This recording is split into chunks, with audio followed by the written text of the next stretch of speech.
6 horas e 42 minutos, de volta com o Manhã no Ar e as principais notícias do dia. Fica atento ao horário para não perder o seu compromisso. E começou ontem os trabalhos da Assembleia Legislativa do Amazonas e, como tradição, o governador do Amazonas fez o discurso de abertura. Mas não faltaram críticas ao ex-governador interino e à atual situação financeira do estado. O excelentíssimo senhor amazonino Armando Mendes, governador do estado do Amazonas. A gentileza não foi retribuída. Teve gente que percebeu as alfinetadas do governador assim que ele pegou o microfone e evitou pronunciar o nome do deputado Davi Almeida. Excelentíssimo senhor presidente da Assembleia Legislativa. E não citou o nome. Em seguida, excelentíssimo senhor presidente do Tribunal de Justiça, desembargador Flávio Pascarelli. Quer dizer, tinha necessidade disso? Depois ele vem com ironia dizer que citar um provérbio latim. Áquila não capte moscas. A águia não captura moscas. Amazonino Mendes discursou por quase meia hora. Criticou a situação financeira e administrativa deixada pelo antecessor, atual presidente da Assembleia, e apresentou um relatório de 450 páginas sobre as contas do governo. Faço a leitura. É muito instrutivo. Neste momento em que a verdade é tão falseada, números são números. Eles estão aqui. Em seguida, Davi Almeida assumiu a tribuna e deu outra versão para a história. Também prometeu apoiar o chefe do executivo no que fosse possível. Questionado sobre as palavras do rival, Amazonino disparou. Eu honestamente, estou sem um aparelho de audição, não está ouvindo, não ouvi nada. Sobre as projeções para 2018, o governador destacou investimentos na área da saúde, com a implantação do transplante de fígado e a ampliação do serviço de hemodiálise. Na segurança, a principal meta é a aquisição de novas viaturas para todo o estado.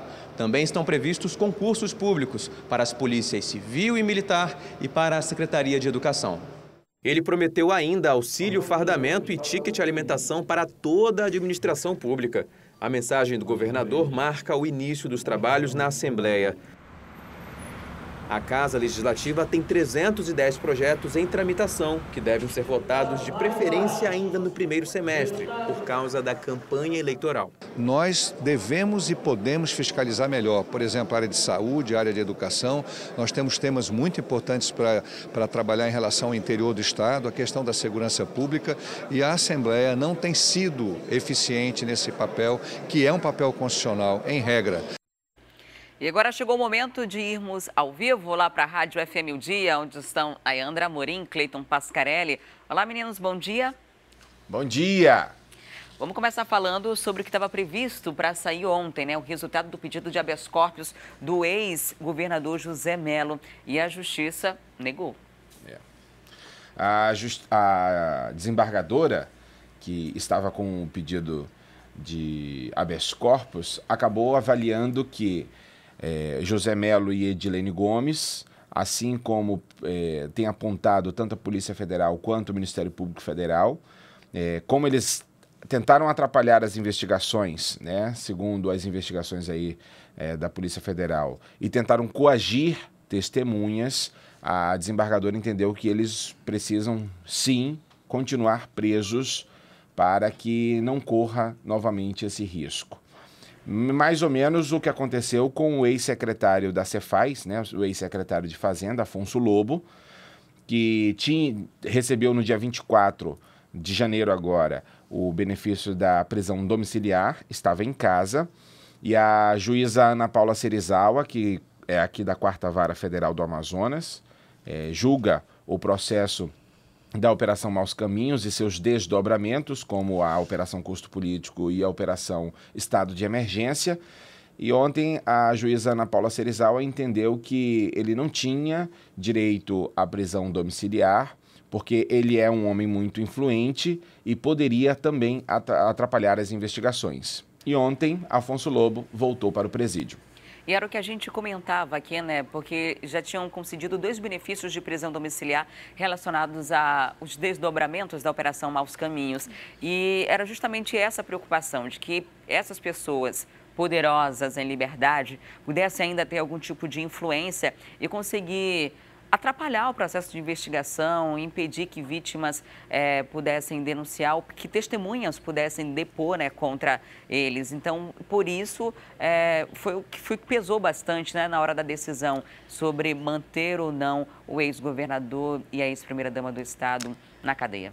Isso, e para a desembargadora na decisão, Melo e Edilene Oliveira, o ex-governador e a ex-primeira-dama, podem sim ser considerados como chefes de todo o esquema de desvio de verba pública da saúde. Então, justamente por isso, manteve essa decisão e negou o pedido de liberdade impetrado pelo advogado de defesa. O advogado de defesa, tanto do José Melo quanto da Edilene Gomes, afirma que não há provas suficientes de coação a testemunhas e nem de que eles tentaram atrapalhar o processo de investigação. Mas na decisão da desembargadora Mônica Cifuentes, ela afirma que não tem como dizer que não há provas de tentar atrapalhar as investigações, porque ninguém manda arrombar boxes em que as chaves foram levadas pela Polícia Judiciária, no caso a Polícia Federal, assim do nada. Então, segundo a desembargadora, isso é prova suficiente de que eles estavam tentando atrapalhar as investigações. Inclusive, ela cita que eles levaram materiais, né, caixas de dentro desse box, que ninguém sabe o que tinha lá dentro. A gente vai continuar acompanhando esse caso, porque ainda tem muita coisa pela frente. Inclusive, Adriane, entende-se, né, no meio jurídico, ontem, assim que saiu a decisão para o ex-secretário Afonso Lobo de que ele deveria voltar para o presídio, os demais secretários que tinham ganhado a prisão domiciliar já procuraram mobilizar os seus advogados para também não serem reconduzidos ao presídio. Eu, inclusive, ontem conversei com o advogado Charles Garcia Júnior sobre a possibilidade disso acontecer. Ele disse que hoje mesmo entraria com um pedido de habeas corpus preventivo na Justiça Federal para que o ex-secretário Evandro Melo permaneça em prisão domiciliar. Mas isso vai caber aí agora ao Ministério Público Federal, né, e à Justiça Federal avaliar o que vai ser feito com o secretário Pedro Elias e com o ex-secretário Evandro Melo. Evandro Melo, exatamente. A gente vai continuar acompanhando esse caso, trazer os detalhes para as pessoas aí de casa acompanharem, né, todo esse desdobramento. Agora, vamos falar do presidente da República. O Michel Temer perdeu a aposentadoria. Isso porque ele não fez o recadastramento obrigatório dentro do prazo. Preocupado, né, assim, com essa situação de aposentadoria. Ele Ele esqueceu. Ele esqueceu, Falta e vou dizer mais, não houve nem o FM Dia Notícias, nem o Manhã no Ar, não ficou sabendo do prazo de recadastro dele, A gente né? até avisou aqui. Exatamente.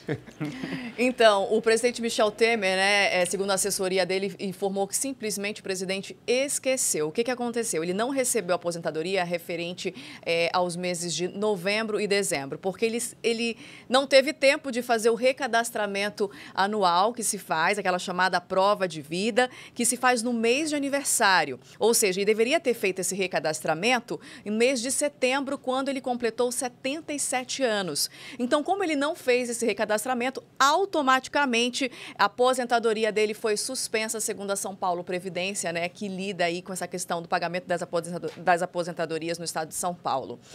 O presidente Michel Temer, lembrando, ele se aposentou com 58 anos como procurador do estado.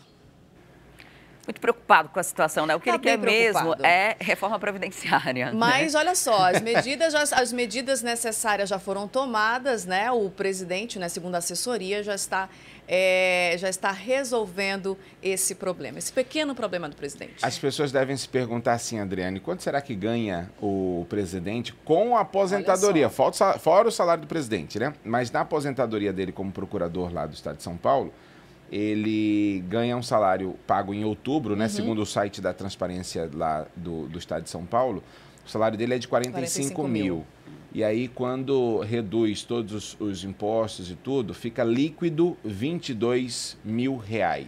Se descontam é muito legal, R$50. Reformar a Previdência. Se descontam R$50 do meu salário, eu vou saber. Eu vou estar esperta aqui, né? Pois é. Agora, imagina 45 mil e ele não percebe, perde o prazo, né? Porque não precisa. Agora, Porque desinformação não dá para alegar, né? Afinal de contas, é o presidente da República, as coisas vêm lá de cima. Não. Então, se as pessoas também perderam esse prazo, ou porque não estavam precisando da aposentadoria, ou porque não tinham conhecimento que precisavam fazer esse recadastramento obrigatório, podem resolver também ainda, né? Acho que algum assessor vai ser demitido do Palácio do Planalto. Muito obrigada, Cleiton e Nayandra, pelas informações. Bom fim de semana para vocês, para os ouvintes da FM O Dia. Para você também, para os telespectadores do Manhã no Ar. Ótimo fim de semana e até segunda. Até lá. Tchau, tchau. Até mais. E como a gente falou ainda há pouco na interação com a FM O Dia, o ex-secretário da Fazenda, Afonso Lobo, voltou para o Centro de Detenção Provisório Masculino na tarde de ontem. A nova decisão judicial retirou o direito de prisão domiciliar concedido a ele no último dia 24. Afonso Lobo, ex-secretário de Fazenda do governo Melo, estava desde o dia 21 de janeiro cumprindo prisão domiciliar, após ser preso em dezembro do ano passado durante a Operação Custo Político, que é um desmembramento da Operação Maus Caminhos e seu envolvimento com uma organização criminosa que desviou mais de 100 milhões de reais do orçamento da Secretaria Estadual de Saúde. Nesta quinta-feira, a juíza Ana Paula Serizawa Silva, da 4ª Vara Federal, especializada em matéria penal, determinou que o ex-secretário voltasse a cumprir sua pena em uma unidade prisional do Estado.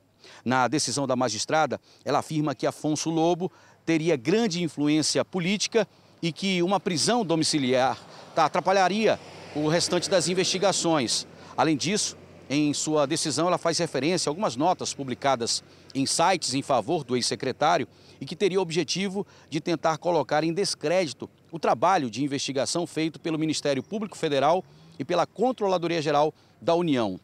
Afonso Lobo foi conduzido à sede da Polícia Federal por volta de 3 horas da tarde, foi levado para o Instituto Médico Legal para fazer o exame de corpo de delito e trazido aqui para o Centro de Detenção Provisória Masculino 2, no quilômetro 8 da BR-174, no fim da tarde desta quinta-feira.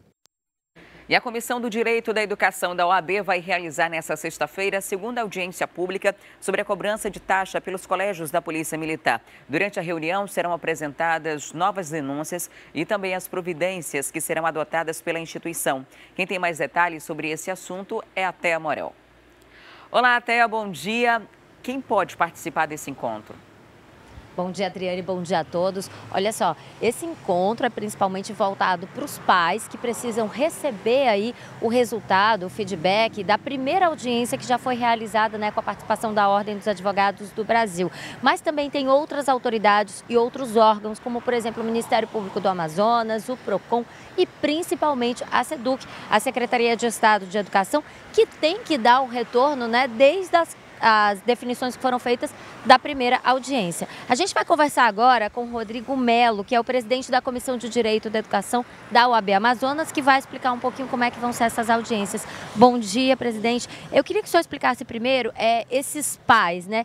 Podem ser tanto os pais que já fizeram denúncias, quanto pais que tenham novas denúncias para trazer para essa audiência, né? Sim, bom dia a todos. Todos os pais estão convidados, a sociedade como um todo está convidada, né?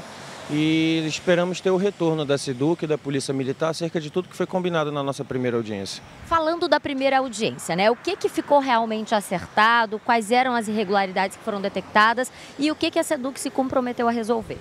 Então, na nossa primeira audiência, nós detectamos algumas contribuições voluntárias ou não para a Associação de Pais e Mestres, né?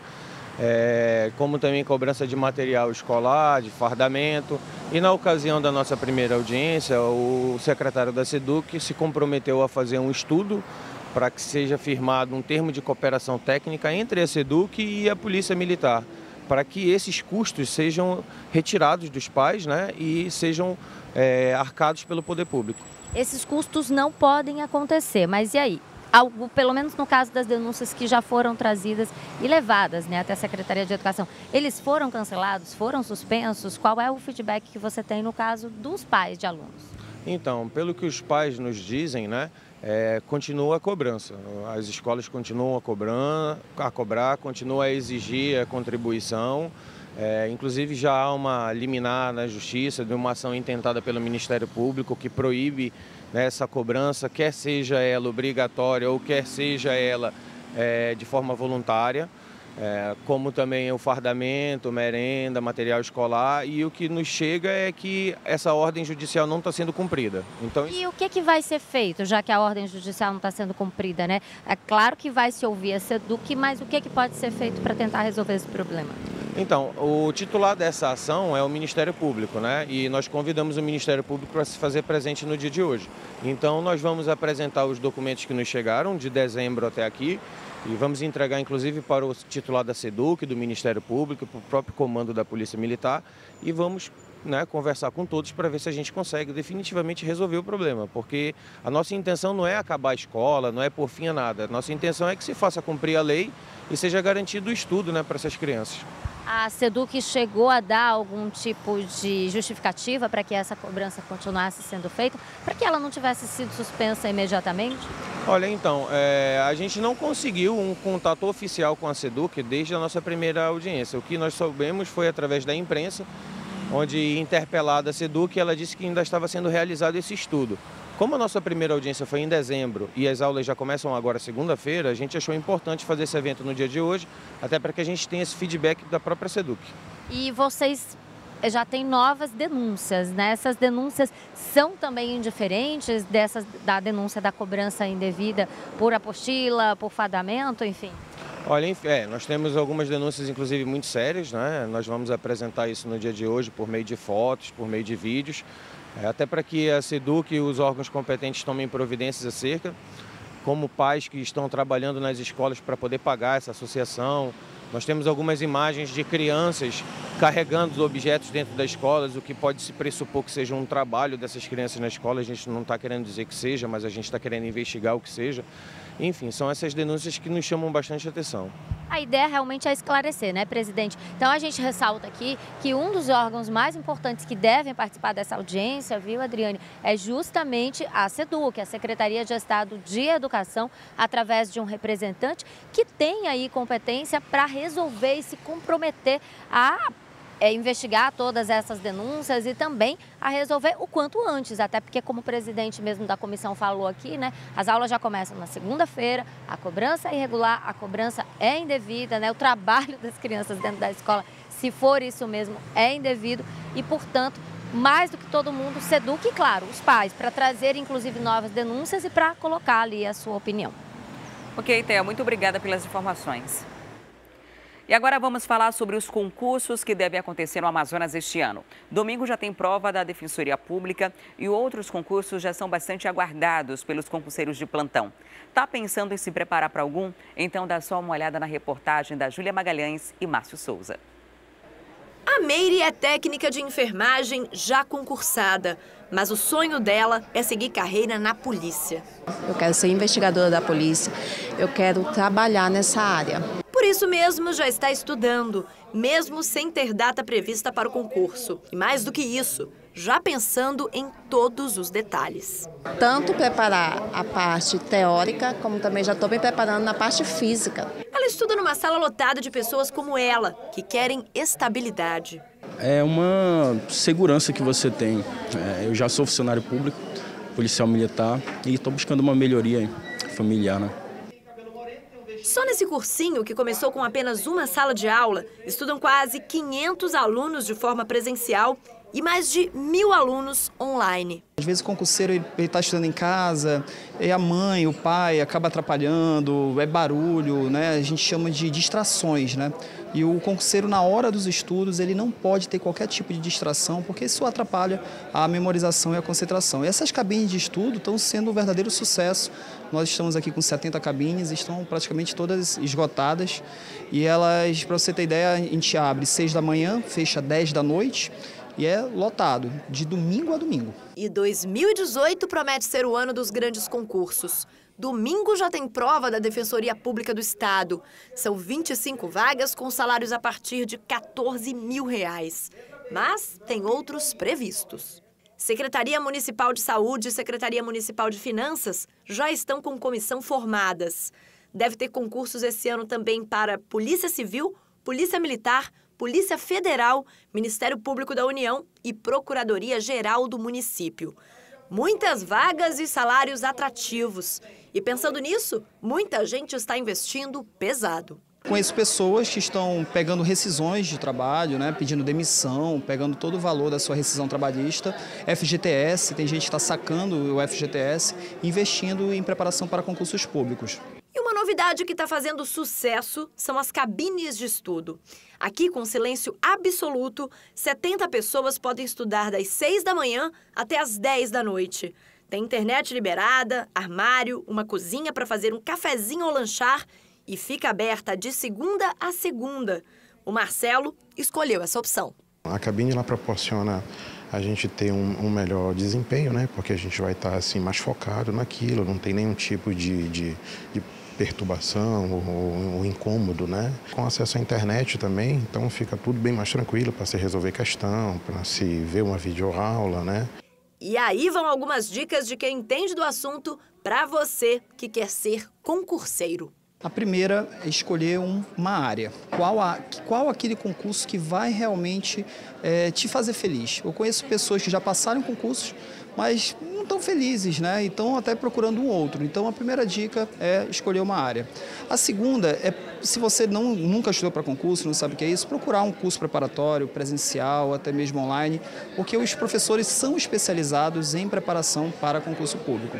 A terceira é ver se você tem o requisito para o concurso que você escolheu. Por exemplo, tem concurso de carreira policial que é necessário prova física. Então, você não tem qualquer tipo de condicionamento, de preparação física, você vai ter que correr atrás também dessa preparação física.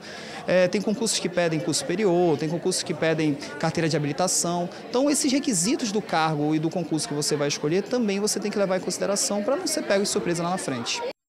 E na nossa entrevista do dia, a gente continua falando sobre a preparação para concurso público. Conforme você viu na reportagem, 2018 vai ser um ano cheio para os concurseiros de plantão. Vários certames estão previstos e a gente sabe que tem gente que abre mão de tudo, inclusive da vida social, para tentar uma aprovação. Mas será que essa é a única forma de ter sucesso nos exames? Qual o segredo para quem quer começar a estudar agora? Para esclarecer essas e outras dúvidas, a gente recebe aqui no estúdio o professor especialista em concursos, Rogério Salles. Seja muito bem-vindo ao programa, um ótimo dia. Bom dia, Adriane. Bom dia a todos. A gente já estava conversando aqui em off sobre a preparação para estudar para um concurso. Eu acho que uma das primeiras coisas, assim, que é um processo de adaptação bem difícil, é criar uma rotina de estudos, né? Como que a gente começa? Exatamente. O primeiro passo seria você tentar adequar o seu horário de trabalho ao horário de estudo. Então, quer dizer, se você trabalha pela manhã e tarde, infelizmente você vai ter que estudar à noite e o seu estudo vai tomar um pouquinho aí da sua madrugada também. Se você tem o privilégio de não trabalhar, se você consegue que alguém sustente esse seu estudo, você vai ter, claro, uma oportunidade maior, um tempo maior para estudar. Nesse ponto, é importante você organizar também o seu horário de modo a estabelecer uma rotina com alguns intervalos, né, entre essa grande carga horária de estudo que você vai ter. É importante, num primeiro momento, um curso preparatório específico para aquela área que você busca para lhe ajudar a ter ritmo de estudo, né? O curso é importante porque ele vai lhe ajudar a organizar o seu horário e direcionar o seu estudo, porque de repente o conteúdo provável exigido no concurso que você almeja é enorme e às vezes o curso preparatório ele direciona, né? Estuda mais isso daqui, estuda mais por aqui. Isso é extremamente importante para quem está começando a se preparar agora. Para quem tem a possibilidade de não precisar trabalhar ou de não precisar estudar paralelamente numa universidade, por exemplo, enquanto está se preparando para o concurso, é mais tranquilo você criar uma rotina ali, começar a fazer cursinhos. Agora, quando você tem essa necessidade de cumprir uma carga horária de trabalho, ao mesmo tempo tá ali organizando a casa, tem alguma dica para iniciar ali isso? Começa a estudar sozinho pela internet ou quando se começa assim acaba sendo mais difícil criar essa rotina? Exato. Começar sozinho é sempre mais difícil, porque você sempre se depara, primeiro, o que estudar? É muita coisa para estudar, né? Depois, como estudar, certo? Então, assim, algumas pessoas conseguem estudar lendo, outras pessoas já têm realmente uma memória visual melhor, então de repente está vendo esquemas de aula, assistindo aulas, né? Facilita o aprendizado. É importante também a resolução de questões você está sempre resolvendo questões voltadas para aquele concurso que você quer estudar, que você quer enfrentar. Então, quer dizer, mais uma vez, quando você não tem muito tempo disponível, né, o curso preparatório e os livros específicos para concurso, porque hoje você tem aí uma grande vantagem, você tem assim, atualmente livros e doutrinas voltadas especificamente para concursos públicos, né, que já simplificam a vida, né, do concurseiro, né, coisa que antigamente não, antigamente você só se deparava com aquelas doutrinas de graduação, enfim, coisas que realmente eram bem complexas, né, e você demora, além daquilo ali, entender o que de fato é cobrado na sua prova e o que às vezes não é cobrado na sua prova, né? Agora, um ponto importante, Adriane, é o seguinte, você tocou aí na situação da pessoa começar a se preparar para concurso público. Não espere o edital, né? O concurseiro tem que saber que ele tem que estudar mesmo sem o edital. E quando sai o edital, ele só inicia, na verdade, uma preparação mais específica, voltada para aquela prova, mas o estudo ele já vem de muito tempo. Inclusive, essa é a nossa primeira dica. A gente preparou uma arte aqui com algumas dicas para você se preparar para o concurso, e a primeira é justamente relacionada a isso. Estude antes do edital sair.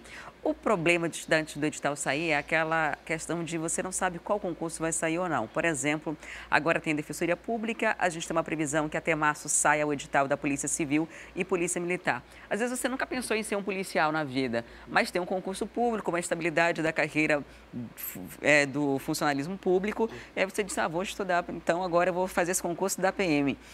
Mas tem algum tipo de conteúdo que é geral, que vai servir para qualquer concurso que possa surgir no meio do ano? Exato. Tem. Então, você tem que primeiro definir a grande área. Bem, eu quero fazer um concurso e eu estou vendo pelos concursos que vão aparecer aqui esse ano, na área jurídica, por exemplo, né? Vai ter concurso para delegado de polícia e vai ter investigador que não deixa de cobrar conteúdo jurídico, investigador, escrivão, dentro da Polícia Civil. Nós vamos ter concurso para a Defensoria Pública, concurso para a Polícia Militar. Enfim, são concursos que você verifica que tem um grande, digamos que, conjunto de matérias em comum. Então, quer dizer, você tem que estar estudando aquele grupo de matérias. E se você for prestar bem atenção, esse grupo de matérias, essas matérias genéricas, elas acabam se repetindo, né, em outros concursos também, não só da área jurídica. Então, você tem que estar sempre afiado no português, conhecimentos gerais, lógica, pessoal da área jurídica, o direito constitucional, o direito administrativo, o direito penal, o direito processual penal. Enfim, são grandes matérias aí, né, que acabam constando em praticamente todos os concursos, né? Então, quando sai o edital, você só especifica, né, o estudo para aquele concurso, né? Mas o estudo já vem de muito tempo. Segunda dica, se acontecer algum problema no seu concurso, siga estudando para outras oportunidades. Isso daí, o que acontece? Muita gente se desestimula, né? Aparece o concurso e às vezes a pessoa nem se inscreve no concurso porque a pessoa vê que são poucas vagas, né? Mas por que eu vou me inscrever nesse concurso? São não sei quantos mil candidatos e somente 2, 3, 8, 10 vagas. Não se esqueça, você só precisa de uma vaga. Não desanime, né? Então, continue estudando. Essa rotina, esse ritmo de estudo é que vai lhe levar à aprovação. Pode não ser nesse, mas de repente é no próximo, é no concurso seguinte. Então, você não estuda para passar nesse concurso, você estuda para passar em concurso. Uma hora você passa, Uma hora só não parar. Exatamente. A terceira dica é para organizar a rotina, né, que a gente falou logo no começo da entrevista aqui. Agora, essa questão de vaga, muita gente, como ensino superior, acaba disputando vagas para o ensino médio e aumenta essa concorrência nessa área para quem não tem, para quem tem só o ensino médio, por exemplo, e vai disputar aquela vaga específica, né? Por que existe esse fluxo migratório? Hoje é mais fácil você passar num concurso para nível superior do que para nível médio, dependendo do concurso público?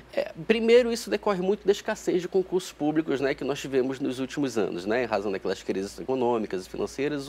A escassez de concursos públicos fez com que, de repente, pessoas que estavam se preparando para concursos de nível superior não tinham esses concursos disponíveis e apareceu o concurso de nível médio e ia fazer o concurso de nível médio até mesmo para conseguir uma renda, uma estabilidade para estar mantendo o seu estudo, né, para esses concursos de nível superior, né? Então, a partir do momento que os concursos de nível superior começam a aparecer, como está acontecendo com esse ano, né? E esse ano promete realmente vários concursos, tanto nível médio quanto nível superior, a tendência é que o candidato que quer um concurso de nível superior, ele comece a fazer mais esses concursos de nível superior e, claro, a partir do momento que eles vão passando, né, esses candidatos mais preparados vão passando, correto, nos concursos mais cobiçados, digamos assim, né, diminui a concorrência nos demais, né? Fica a rebarba, para quem não se preparou tanto, né? Agora, outra dica que não há um número certo de horas para estudar. A gente se cobra muito, né, quando decide fazer um concurso público, por exemplo, um horário, de separar um horário do dia para estudar uma quantidade de horas. Existe um padrão para isso ou é relativo? Olha, isso vai muito de cada um. Então, eu conheço alunos, a gente já trabalha com concursos públicos aí há 12, 13 anos, e a gente conhece alunos que conseguem estudar 8, 9 horas por dia. Mas, por exemplo, eu conheço alunos que com 2, 3 horas de estudo conseguem render bastante.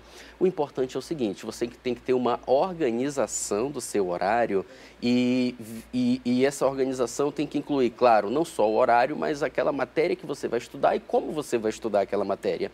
Então, se de repente eu consigo, lendo um livro resumido ou assistindo uma aula no cursinho, estudar e aprender aquela matéria, ótimo. Enfim, eu consigo em 2, 3 horas isso, perfeito. Não, agora eu não, professor, eu só consigo, após ver a matéria, eu tenho que sentar em casa e estudar várias e várias horas até fixar bem aquele conteúdo. Então, enfim, isso vai de pessoa para pessoa, né? Mas uma coisa é essencial, não se atenha somente à aula do curso. Você tem que ter um horário em casa, né, para rever aquele conteúdo. Não se esqueça, depois de um certo tempo, aquilo que você estudou vai ficar para trás. Se você não estiver sempre ativando aquela memória, se você não estiver sempre buscando aquele conteúdo em casa, né, você uma hora acaba esquecendo.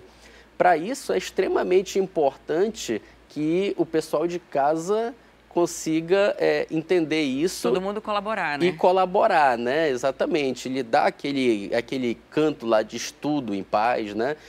Lhe dar lá aquele momento de silêncio. Mas isso também, Adriane, já que quando isso não é possível, isso não pode virar uma desculpa para o concurseiro. Eu lembrei agora dessa dica. Quando eu era criança, a casa era muito cheia, né? Tinha minhas irmãs, era muito barulho. Eu ia para o quintal, subia numa árvore com meus livros e ficava sozinha, porque lá na árvore ninguém ia me atrapalhar. Então era como eu conseguia assimilar as coisas muito rápido, porque não tinha barulho nenhum mesmo. Exato. Hoje em dia você não pode realmente, não ponha você concurseiro desculpas e não põe empecilhos no seu caminho, né? Compra um abafador, estuda com abafador, providencia lá um cantinho na tua casa de silêncio, se é no banheiro, vá no banheiro e, enfim, você tem que estudar, Agora, o senhor falou sobre essa questão de se tem uma memória auditiva, se vai ser visual. É muito importante você identificar a forma que você aprende mais rápido, né? De que forma que assimila melhor os conteúdos. Isso é extremamente importante. Eu já me deparei com experiências de alunos que estudavam anos e anos e anos para um concurso e às vezes não tinham sucesso. Mas, de repente, a gente se depara dentro do cursinho com um aluno que está lá sentadinho, assiste a tua aula e de vez em quando ele pega e consegue fazer uma anotaçãozinha no caderno e tudo mais. Você até se preocupa com aquele aluno, pô, ele não vai estar rendendo legal. E de repente no concurso ele consegue uma pontuação excelente. Não que ele seja melhor que outros, mas é que ele identificou como que ele consegue aprender melhor. De repente aquele indivíduo lá aprende melhor vendo e ouvindo. Né? Outros não, precisam realmente sentar e ler e várias horas de leitura. Isso dá para buscar na memória, né? Por exemplo, na época da escola, se você aprendia melhor ouvindo o professor, se aprendia melhor escrevendo. Perfeito. Tem gente que gosta de estudar falando, aprende melhor falando. Enquanto está falando, está explicando, está aprendendo. Você não pode esquecer, quem ensina, aprende, né? Então, quer dizer, busque isso. Você, candidato, tem que buscar, né, o modo como você aprende melhor. Isso é extremamente importante até para fazer render o seu tempo. A última dica que a gente tem aqui é para as pessoas privilegiadas. que podem estudar o dia inteiro, que não precisam trabalhar, cuidar da casa, alguma coisa do tipo, né? Em alguns casos, inclusive, as famílias se preparam para isso. O filho terminou ali o ensino médio, terminou a faculdade, não deixa entrar no mercado de trabalho ainda para custear mais estudos para depois ter uma tranquilidade do serviço público. Para essas pessoas que têm essa possibilidade de estudar o dia todo, qual é a recomendação? Tem que ter intervalo nesse estudo para que também fique com o cérebro tão sobrecarregado? Sim, é claro, você tem que, se você é um desses privilegiados, né, que consegue passar aí o dia só para estudar, né, você tem que ter, claro, é muito importante, às vezes a gente deixa de lado, mas uma atividade física é importante para arejar a mente, é importante também você manter uma rotina de lazer, correto? Para arejar a mente também e facilitar seu aprendizado. Então, reserve aquelas horas de estudo. Se você tem um tempo maior disponível, ótimo, você vai conseguir estudar 6 horas por dia, até um pouco mais, perfeito. Mas tente não passar muito disso, não. Tente não passar disso e ter o seu tempo disponível, né, para o lazer, para o esporte, para ter um convívio social. Isso vai ser importante e vai ajudar no seu aprendizado. E, claro, se você tem esse tempo disponível, procure um curso preparatório naquela área específica que você está buscando, mas não deixe de fazer os outros concursos que vão aparecendo pelo meio do caminho, que tem aquelas disciplinas em comum. Isso é importante. Muito obrigada pelas dicas aqui para a gente, para os concurseiros de plantão que estão acompanhando o Manhã no Ar. Obrigado. Foi um prazer. Recebi o Rogério Salles, especialista em concursos, dando dicas para você que está se preparando ou que vai começar a se preparar para realizar um certame. E agora são 7h18. Se você está ligando a TV nesse exato momento, não tem problema não, porque a gente preparou um resumo das principais notícias até aqui. Confira. A delegacia especializada em roubos, furtos e defraudações desvendou um esquema de furto de lâmpadas LED da iluminação pública aqui da capital. A polícia orienta que quem comprar esse material também está cometendo crime. Em alguns casos, o material furtado foi resgatado em sítios e chácaras. No Coroado, mulher reage a assalto e luta com suspeito para não ter a bolsa levada. Depois da atitude, a mulher diz que se arrepende e que sabe que poderia ter sido morta pelos criminosos. Segundo a vítima, a reação é fruto da revolta dela contra os assaltos que são cada vez mais frequentes na área. Decisão da Justiça sobre processo contra ex-médico Carlos Mancilla, que é acusado da morte de paciente depois de cirurgia plástica, deve sair em 2 semanas. Mancilla compareceu ontem à audiência de instrução sobre o caso e negou a denúncia. Ele é réu em 18 processos só nas varas criminais, nos quais é acusado de mutilar as pacientes durante o procedimento cirúrgico. Ex-secretário da Fazenda, Afonso Lobo, volta para centro de detenção provisória masculino. A nova decisão judicial retirou o direito de prisão domiciliar concedido a ele no último dia 24. Lobo é um dos ex-secretários do governo de José Melo envolvidos no esquema que desviou mais de 100 milhões de reais destinados à saúde aqui no estado. E nesse exato momento está acontecendo a operação em todas as zonas da cidade, Operação Alegoria Proibida da Secretaria de Segurança Pública, envolvendo policiais militares e civis. Desde as primeiras horas do dia, eles estão nas ruas e a gente vai agora ao vivo à Delegacia Geral, onde a Amanda Amorim tem outros detalhes para a gente. Olá, Amanda, qual é a movimentação aí na delegacia? Esse é o local em que os presos vão ser levados, né?